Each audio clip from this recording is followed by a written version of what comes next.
और जब बेटी को यह अभिमान हो कि मेरा पिता तो बड़ा आदमी है,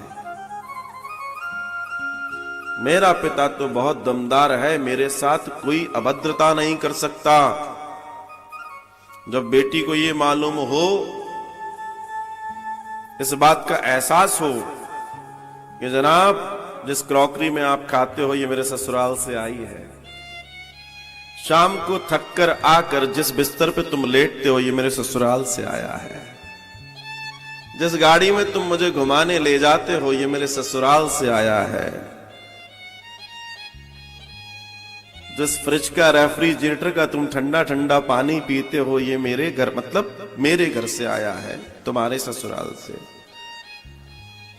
ये जो 56 इंची का टेलीविजन तुम्हारे कमरे में अब लग गया है ये मैं दहेज में ही लाई थी।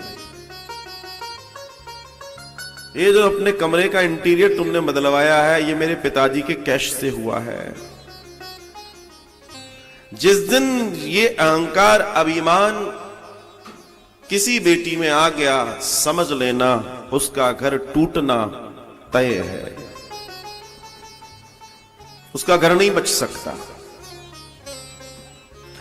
अर्थात जिस बेटी का पिता अपने आप को एक्सपर्ट समझता हो, अपनी के आगे किसी के नहीं जानता और मानता हो, उसकी बेटी को तो सती होना ही पड़ेगा। आज की ये बहुत बड़ी विडंबना है समाज की।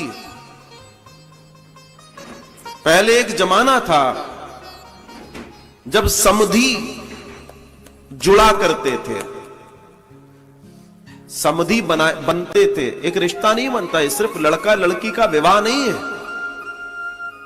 ये दो परिवारों के एक प्रगाढ़ ऐसे संबंध हैं जिनकी कल्पना करना मुश्किल है।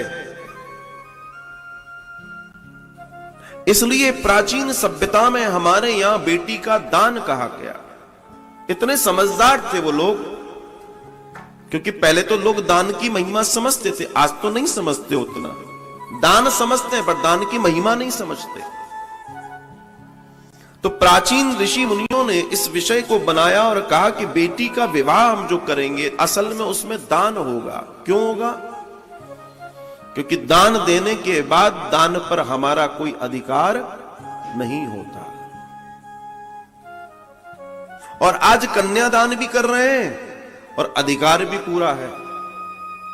तो जब कन्यादान पूरा कर रहे हो, अधिकार भी रख रहे हो, तो दान जब आपके मन में जो आपने दान किया, संकल्प लिया अग्नि के सामने, आपने साक्षात ब्राह्मण देवता ने आपको संकल्प कराया, आपने अपनी बेटी का हाथ लड़के के हाथ में रखा, संकल्प हुआ है, मंत्रों के साथ आपने उस बात को किया है, कोई गवाही है वहां पर, कई लोग बैठे हैं, कई रिश्तेदार बैठे हैं, और आप ऐसे दान को भी भूल कर कह रहे हैं कि नहीं, आप अपने दान को भूल गए और फिर अपना अधिकार जमा रहे हो उस पर।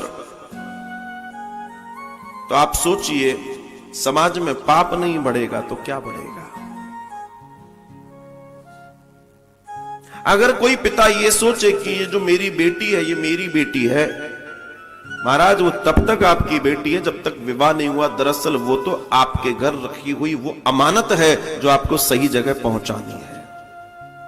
अब आपके मन में अमानत में खयानत आ जाए कि कोई ने आपके पास कुछ रखा, उसको आप अपना मान बैठे, तो ये तो आपकी गलती है।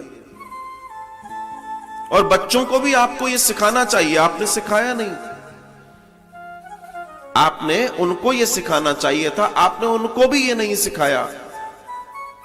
और ये दोनों ही स्थितियां इतनी गड़बड़ में बढ़ गई कि आज आप देखिए परिवारों में स्थिति कितनी बिगड़ चुकी है। आज की तारीख में बच्चियों को इतना प्रिपेयर करके भेजा जाता है, तो चिंता मत कर, हम बैठे हैं। अरे भैया, तुमने क्या उसको बॉर्डर पे भेजा है?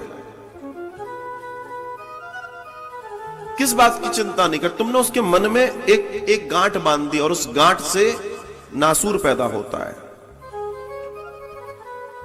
आप इस बात को समझने का प्रयास करें कि जिनके जीवन में, जिन माता पिता के द्वारा यह सिखाया जाए कि हम बैठे हैं, चिंता मत करना, क्या करवाना चाह रहे हो अपने बच्चों के साथ?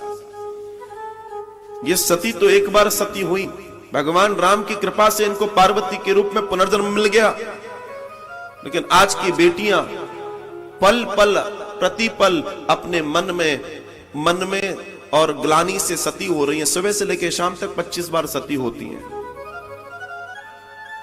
इनका तो शरीर चला गया, तुम्हारा तो शरीर नहीं गया, तुम तो उससे ज्यादा कष्ट में हो। तुम्हारी स्थिति यह है कि तुम्हारे किचन में जो पक रहा है ना, उसकी खबर तुम्हारी 2 कमरे छोड़ बैठी हुई सासू मां को नहीं है, लेकिन 2000 किलोमीटर बैठी हुई तुम्हारी मां को मालूम है कि आज तुम्हारे किचन में क्या पक रहा है। तुम अगर उस घर को अपना घर नहीं समझ पाए तो फिर यह आकांक्षा लगाना बंद कर दो कि घर तुम्हें अपना घर समझेगा। ताली दोनों हाथ से बजती है। कई लोग कहते हैं हम तो अपनी बहू को अपनी बेटी की तरह रखते हैं, तो मैं उनसे कहना चाहता हूं यहां भी आप गलत हो। बहू बहू होती है, बेटी बेटी होती है। आज आप बहू को बेटी की तरह रख रहे हो, और जिस दिन वो पूरी तरीके से बेटी बन जाएगी उस दिन आपको उसमें बहू की तलाश रहेगी, कहीं इसमें भूले से बहू मिल जाए। 4 लोगों में बैठोगे तो वो बेटी जैसा व्यवहार करने लगेगी, तो आप कहोगे बेटा एक काम कर, थोड़ा सा ढंग से तो बैठ, 4 लोग बैठे हैं, तुम तो बेटी माने बैठे थे ना, तो बेटी बन जाने दो उसको। ना तुम उसको पूरी बेटी बनने दे रहे हो, ना तो उसको पूरी बहू बनने दे रहे हो। अरे बहू बहू होती है, बेटी बेटी होती है। बहू को मालूम है कि मैं अपने ससुराल जा रही हूं। बताता हूं बड़ी छोटी सी बात। बहू को मालूम है मैं अपने ससुराल जा रही हूं। जैसे ही मायके से आती है, कार में बैठती है और ससुराल आने लगता है, तो उसके सर पे पड़ा हुआ पल्ला, अब उसके कंधे पे पड़ा हुआ पल्ला उसके सर पे आ जाता है, क्योंकि उसको मालूम है अब ससुराल आ गया। और उसको जब ससुराल से मायके जाना पड़ता है तो जो पल्ला उसके सर पे होता है, वो जैसे ही मोहल्ला और गली निकलती है वो कंधे पे आ जाता है। ये अंतर है बहू और बेटी में। ये अंतर है बहू और बेटी में। इस समाज की एक और बड़ी दुर्गति है कि हमने संबंधों की तरह नहीं रहने दिया, और फिर हम आकांक्षा और अभिलाषा लगा बैठे हैं कि ऐसा हो जाए, वैसा हो जाए, ऐसा हो जाए, ऐसा कर दें। ये बहुत सुंदर कथा लगती है मुझे सती और भगवान शिव की। ये कथाएं क्यों सुनाई जाती हैं कि आपको सती ना होना पड़े। पति और पत्नी श्रद्धा और विश्वास हैं। जब भी श्रद्धा का विश्वास टूटता है तो श्रद्धा को जलना पड़ता है, सती होना पड़ता है। और जब विश्वास की श्रद्धा टूटती है तो वो दुखी होता है, अंतरिक्ष भटकता है। संबंध बहुत बहुत मजबूत संबंध है। ये श्रद्धा और विश्वास पर टिका है पति और पत्नी और पूरा घर।